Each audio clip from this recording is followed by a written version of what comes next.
warahmatullahi wabarakatuh. Perkenalkan, saya Arta Prima Putra dari jurusan Hukum Tata Negara Fakultas Syariah Yayan Batu Sangkar yang akan menjelaskan tentang instrumen HAM di Indonesia.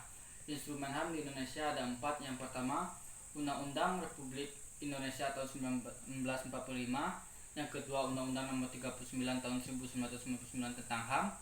Yang ketiga, Undang-Undang Nomor 12 tahun 2005 tentang hak sipil dan hak politik. Yang keempat, Undang-Undang Nomor 33 tahun 2014 tentang perlindungan anak, di mana Undang-Undang RI Nomor 1945 adalah menjadi dasar hukum bagi negara Indonesia. Dalam Undang-Undang 1945 ini, perlindungan HAM dimuat di dalam pasal 28 yang mengatur hak berserikat dan hak berkumpul. Sedangkan yang kedua, tentang Undang-Undang Nomor 39 tahun 1999, HAM merupakan instrumen pokok untuk melindungi dan menjamin semua hak setiap individu manusia. Dan yang ketiga, Undang-Undang Nomor 12 tahun 2005 tentang hak sipil dan hak politik. HAM yang dimaksud instrumen HAM internasional mengenai hak sipil dan politik adalah International Covenant and Civil and Political Rights, yang merupakan salah satu aturan pokok yang memuat HAM. Sedangkan yang dimuat di dalam Undang-Undang Nomor 33 tahun 2014 tentang perlindungan anak, yaitu undang-undang ini merupakan jawaban atas berbagai persoalan yang dihadapi anak seperti penderitaan, kekerasan, dan lain-lain. Pertama kali saya akan menyampaikan instrumen HAM di Indonesia mengenai Undang-Undang Dasar 1945, Undang-Undang Dasar 1945 setelah amandemen. Undang-Undang Dasar 1945 pasca reformasi mengalami amandemen sebanyak 4 kali, yaitu pada tahun 1999, pada tahun 2000, pada tahun 2001, dan pada tahun 2002. Instrumen Undang-Undang Dasar 1945 pasca amandemen ini mengalami perubahan yang sangat berarti bagi perkembangan dan perlindungan HAM di Indonesia.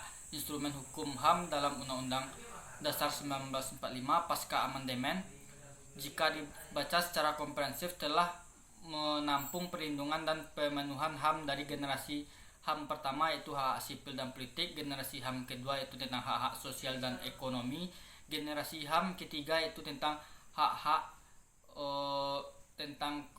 kolektif.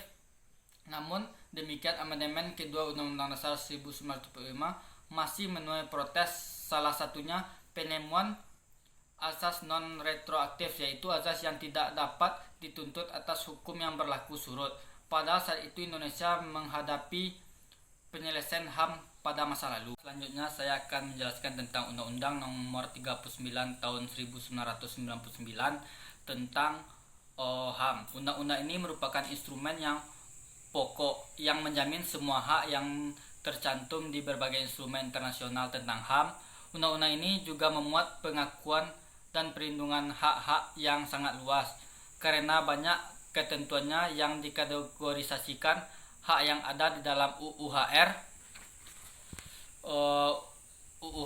ICCPR, ICESR, CRL, dan beberapa lainnya. Selain itu, Undang-Undang Nomor 39 tahun 1999 tentang HAM ini juga mengatur soal kelembagaan Komnas HAM. Namun demikian, Undang-Undang Nomor 39 tahun 1999 ini juga memiliki kelemahan mendasar, yaitu pendefinisian HAM yang masih meletakkan kewajiban HAM, yang masih melemahkan kewajiban HAM yang semestinya menjadi area hukum pidana korupsi. HAM dalam undang-undang ini belum memiliki secara tegas antara korupsi HAM dengan hukum pidana pada umumnya. Selanjutnya saya akan menjelaskan tentang Undang-Undang Nomor 12 tahun 2005 tentang hak sipil dan politik. ICCPR diadopsi oleh Majelis Umum PBB pada tahun 1966 dan berlaku pada tahun 1976. ICCPR mengandung hak-hak demokratis yang esensial, diantaranya adalah hak-hak untuk hidup dan kebebasan berindividu. Kovenan ini juga memuat hak sipil dan politik lainnya, meliputi hak untuk menentukan nasib sendiri, hak atas kesejahteraan dan non-diskriminasi, hak-hak yang dimiliki kelompok minoritas dan larangan propaganda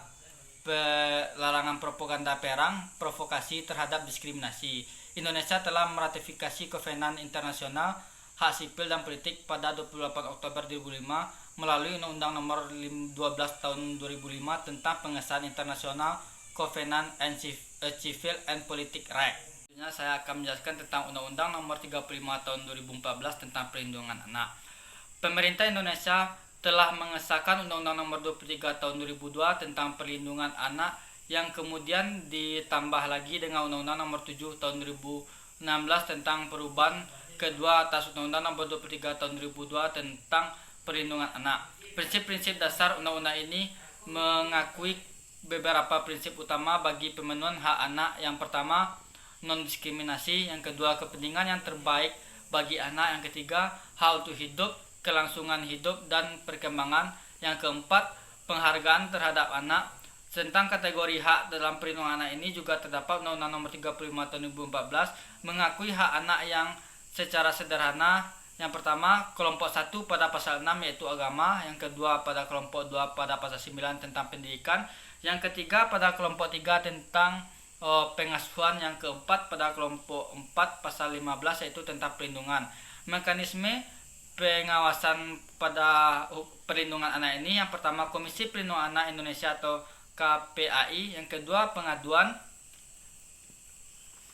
yang ketiga itu tentang mediasi dan laporan. Baiklah, hanya itu yang dapat saya sampaikan pada materi kali ini. Semoga yang saya sampaikan ini bermanfaat untuk teman-teman, baik di dalam ilmu pengetahuan atau dalam kehidupan pribadinya. Jika ada kata-kata yang salah, mohon dimaafkan. Wabillahi taufiq wal hidayah. Assalamualaikum warahmatullahi wabarakatuh.